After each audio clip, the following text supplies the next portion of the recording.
This morning, I want to talk a little bit about Israeli politics. My friend Caleb Humphrey, that's his real name, someone who comments on much of my videos, definitely my biggest fan out there. He asked me to talk about Israeli politics, so I'll try to give it to you briefly as follows. I lived in the country for about 8 years, 6 years married. I have to say, from a personal perspective, there were a bunch of years where there was no government. I mean, they tried to form a government; they were not unable to do that for 2 or 3 years during COVID. Now Benjamin Netanyahu is the prime minister. Am I a fan of Benjamin Netanyahu? Yeah, I am a fan of him. I'll tell you why I'm a fan of him. I don't agree 100%. He's more center right. My perspective is center left. I'll tell you why in a second. I think he's a great prime minister because he bleeds for the country. He does what's necessary for the country, not just militarily, but also I mentioned economically, financially. Has really taken Israel and making making Israel. That's not the right word. Has made Israel unbelievably influential in the financial world in many different ways, technologically especially. The reason I'm center left and not center right when it comes to politics, and that's why really, even though the previous elections I voted for Donald Trump, I consider myself a Democrat when it comes to politics in America. The reason I am center left and not center right is because I was in an insular community, ultra Orthodox community, which comprises about about 10%, growing rapidly. Soon it'll be 15% of the Israeli population, ultra Orthodox Judaism in Israel, which is a significant amount for a country. Basically, extremists. I have very little positive to say about that group, that affiliation. I myself chose to be part of that group for 20 years of my life after I got married and saw the inner workings of that world. From You only can see that once you're married, once it's like having a family life, and you have to earn money to support your family. It's virtually impossible to open a business with the crazy laws these rabbis make about not allowing technology into the house, not allowing a computer. A lot of rabbis, this is especially true, really true, mostly in Israel. America, the rabbis are a little more softer. They don't have the force they do in Israel, where you're not even allowed to have a computer, even without the internet. And even if you have the internet, it has to be strongly filtered. Definitely not a smartphone. And there's various stories in the media how people are going to stores that sell phones, kosher phones. They're called kosher phones. I didn't know kashrus has to apply to a phone. It doesn't say anywhere in the Torah that the phone has to have a kosher sign on it, but apparently you have to have kosher phones. And these phones obviously have no apps, no accessibility to the internet. And there was some guy selling maybe a smartphone over there to people legitimately who needed it for their business, with filters probably, and they were trying to trash the store and throw rocks at it and burn it down. These people are fanatical, they're crazy, or fascists. I saw in a newspaper, somehow made it into, I don't know, my parents picked it off the street, an ultra Orthodox newspaper that they're still selling, where they're saying this guy, Kahana, who was a big proponent of Otzma Yehudit, which is the party now that Ben Gvir occupies in Israel. He was right. He was right. He wanted to establish a theocracy in Israel. He wanted to kill all the Arabs. I think that's crazy, crazy, crazy. That's fascism. Just because you're Jewish is not an excuse to be a fascist. They were murdered in the Holocaust by fascism. This is what you want to do to other people. There are good Arab people out there, and I'll tell you the story. When I left the community, right after I got divorced, one of the reasons I got divorced was because me and my ex were on different levels religiously. She was still ultra Orthodox. She was born ultra Orthodox. I was born modern Orthodox, which is more centrist right, I would guess, like Netanyahu. And what happened is I was looking for a place to eat, and there was nothing open. There was no really restaurants. There was a diner, about a 5 minute walk, which is obviously not kosher. It's called Elvis Diner. Um, I went there. I walked in. I took off my yarmulke, and I sat down. I had a hot dog. I don't know. It wasn't kosher. I mean, it was kosher. Hot dogs are kosher. Canadians kosher hot dogs, but it didn't have a rabbinic certification. So I ate the hot dog there, and I'm looking around the place. It's such a nice place, such a nice diner, and I thought, Israelis own the place. I met the owner there. I said, "Are you Israeli? Are you Arab? Are you Jewish?" Right? He said, "No, I'm Arab." And I felt almost like this animosity because I lived in this community, this ultra Orthodox community, where it was basically they were telling you to always suspect Arabs of being evil people. They're projecting all Arabs to be evil people. Whatever were Arab, there were honest taxi drivers, there were Arabs. Everyone, every a blanket statement say everyone is evil. It's completely wrong, completely false. There were nice people.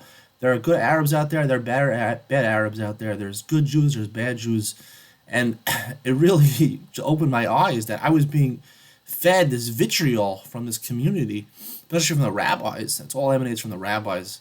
Not saying every rabbi is bad, but a lot of them are just looking for their own honor. They just want their constituents to give them honor. That's all they're after, and money sometimes also. But it opened my eyes, and I said, not a lot of Arabs are good people. There are a lot of good people in this world, and in terms of politics, definitely the Otzma Yehudit party and also the ultra Orthodox parties. I'm vehemently against those parties because I don't believe in their ideology. Shas, a little more soft toned because they're more, they incorporate more of traditional people. And I really believe in that the whole purpose of the state of Israel is to protect the Jewish identity, not as a safe haven for Jews. I believe Jews will always exist. If God wants people to exist, it will always exist. But it's a safe haven for the Jewish identity. It protects the Jewish identity. It's a state where the traditions of Judaism have a place to stay because I believe the traditions of Judaism are very important. We don't understand exactly what the Talmud is saying. So, in terms of, and that's why I'm open to changing things that traditionally, rabbinically were forbidden or rabbinically were permitted. I have a little different vision of Judaism than I do than the traditional rabbis did. And that's why I'm recording this on the Sabbath over here, on Shabbos. Right now, I'm recording this, which is forbidden. According to the rabbis, I am liable for skila. Skila, which is the worst court punishment of the Jewish court, which is basically taking me and throwing me from a two-story house to the ground. Imagine that. Imagine this is what Kahana wanted to do. He would take me if he was alive, and he was in charge of the government. I was doing this in Israel. He would go ahead and take me and stone me and throw me off the roof. And if I didn't die by being thrown off the roof, he would take a giant boulder and throw it on me to make sure I died. This is humanity. This is not humanity. We don't understand what the Talmud is saying.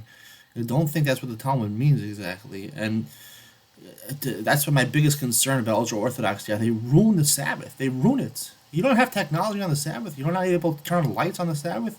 What kind of resting is that? What kind of peace of mind is that? It's utterly crazy.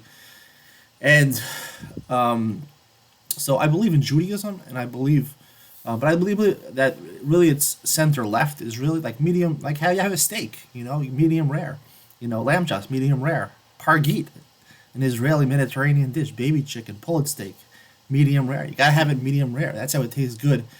That's how life tastes good. Life tastes good medium rare, which is basically left center. To be a completely leftist and liberalism, listen, I happen to be actually a fan of LGBTQ. I've been thinking about this, and I am a fan of them. And I'm a fan of the rights to have an abortion. But there are certain things that need to be watched, and gun control is one of those things. I don't think guns should be free, but this is Israel that I'm talking about here. I don't know the particulars of the laws, but I will tell you that I have a problem with the way the government is set up in Israel. Basically, it's a parliament where you're not allowed to vote for a specific person. They have no executive branch, and there's too much power in the legislature. Too much power in the legislature, and that affects the judicial branch because America has three different branches. They got the judicial, Supreme Court. They got the legislature, and they got the executive, and you vote directly for the executive and for the legislature. I think I'm not going to say what I say about the judicial system in America. I'm not here to talk about America, but the point is that in Israel, basically the 2/3 of government is all in the legislature because what you do is you vote for a party, and then those parties form a coalition, and then they decide the biggest party with the biggest with the amount of votes usually is the prime minister becomes the prime minister, which is not fair because you don't get to directly vote for the executive branch like you do in America, and therefore it's basically 2/3 of the power are held in the legislature, and only 1/3 in the judicial, and that's what led to Barack in 1995, I believe it was, where he gave a lot of powers to the Supreme Court, which I believe was necessary, to be honest with you, because if the legislature has so much power, because they have 2/3 control over the government, you need to have some sort of balance, and that's really hard. Checks and balances, having the three-pronged unit is really essential in terms of balancing the government, because when you have two, it's fighting back and forth. The legislature has too much power. There is a way to work this out, but I'm not here to offer solutions. I'm not part of the government. But I more identify with the Labor Party. The Labor Party is the party that I would vote for now. I think which is center left basically. I think that's a party that recognizes the freedom of liberalism, because I believe in liberalism. But and progressivism, but really progressivism is what I believe in more. But everyone should have the right to say what they want. The ultra orthodox believe you can't even speak bad things about other people. Lashon hara, one of the worst sins in the world. I mean, come on, you can't live like that. You shouldn't say things that are gonna lose people their jobs if it's unfair. You're trying to do malicious things to hurt people, but to gossip with people, come on, you can't live life without that. So, has Netanyahu, who basically has been from the right, who has aligned himself with the ultra orthodox parties, there's just too much power. The parliament is set up in the wrong way in Israel. But the thing I will say is like this: is that there needs to be a restructuring of the government in Israel. There needs to be a restructuring, but I'm not here to restructure it. But there definitely needs to be a restructuring.